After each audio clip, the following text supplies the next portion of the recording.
Have you ever wondered why scientists are so interested in baby teeth? In this video, we will understand what is hidden inside baby teeth, what dental pulp stem cells are, and why researchers around the world, including institutes like the NIH and Harvard, are studying them for the future of regenerative medicine. Have you ever thrown away a baby tooth without thinking twice? It seems completely useless once it falls out. But inside that small tooth, there may be living cells that scientists are actively studying for future medical use. Every year, millions of baby teeth and wisdom teeth are discarded as waste. But inside the center of each tooth is a soft tissue called dental pulp.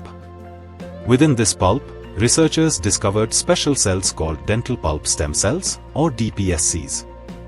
These cells belong to a group known as mesenchymal stem cells, which are widely studied for their ability to develop into different types of tissues under controlled laboratory conditions. Research has shown that these cells can differentiate into bone-like cells, nerve-like cells, cartilage, and other connective tissue types. Because of this ability, dental stem cells have become an important area in regenerative medicine. One big advantage is accessibility.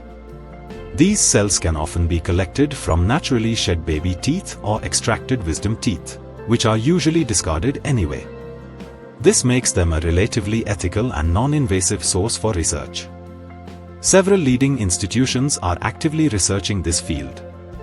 The National Institute of Dental and Craniofacial Research, NIDCR, part of the National Institutes of Health, NIH, USA, supports major studies in tooth development, stem cell biology, and craniofacial regeneration. In addition, universities such as Harvard School of Dental Medicine, King's College London Faculty of Dentistry, and Tokyo Medical and Dental University have contributed significant research on dental pulp stem cells and tissue engineering.